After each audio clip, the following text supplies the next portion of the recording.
خدمت شما دوستان عزیز و همراه نادر مرفر هستم. جلسه 12 هست امروز. در خدمت شما هستم با یک آموزش دیگه و آموزش یک جمله جدید که از یک نواختی در بیاد جلساتمون. امروز شروع میکنم با یک جمله کوتاه و چند تا کلمه‌ای که با اتصالاتی که تا به حال یاد گرفتید.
بی دوست زندگانی چنان ذوقی ندارد. اینجا من حرف ت رو در دوست کشیدم. اگر کسی دوست داشته باشه میتونه این ت رو معمولی بنویسه و کلمه چنان رو بکشه به این شکل.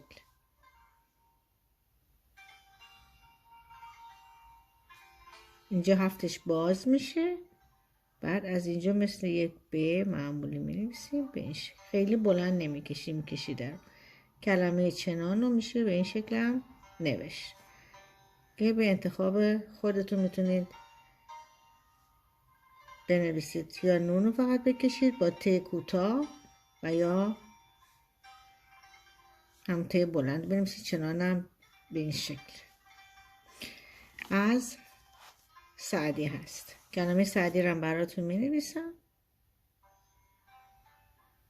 اینو یاد داده بودم موقع اتصال. چپ سمت راست و از همینجا به دال وصل میکنیم. سعدی.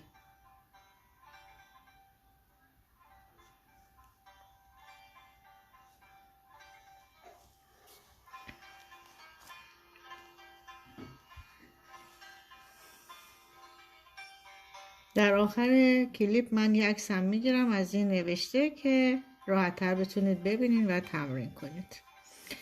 کلمه میخوام چند تا بنویسم براتون با اتصالاتی که یاد گرفتید.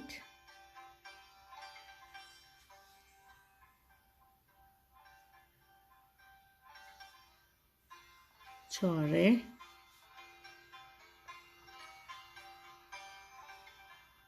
الف دوم کوتاه‌تر دقیقا روی لام میشینه.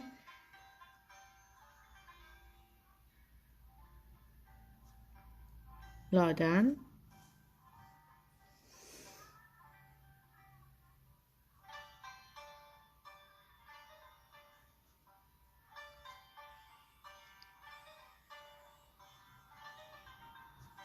صادق،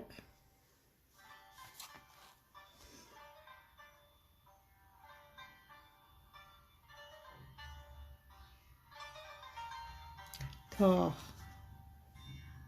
ها یه مثل یک کاما می‌نویسیم و یه بایی که الفش کجه. تا ها یک اتصال ه به الف مدل دیگه هم ه دو چشمه. به این شکل می نویسید. از اینجا میایید به این شکل به الف وصل میکنید. البته اینجا الف یه مقدار بلند شد، یه مقدار کوتاه‌تر باید نوشته بشه. هادی.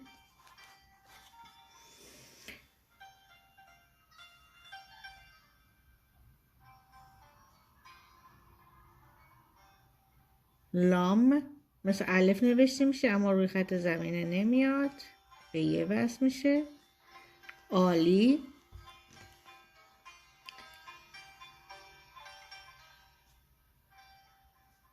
مادر. گفتیم که هر جا دال زال بعدش ر ز ژ میاد دال یه مقدار بازتر نوشته میشه.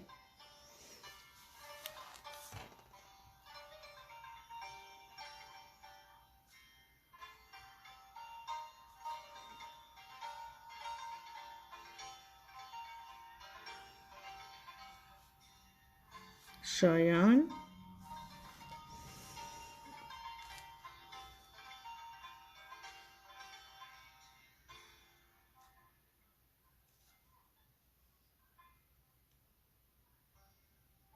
قادر میشه. قالی هم میشه. اینجا لام هم یادتون داده بودم. من با ف یک کلمه دیگه می نویسم.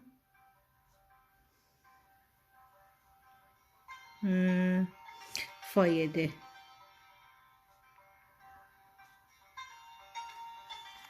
اینم از این جلسه. ببخشید متن کامل تو دوره نمیافته.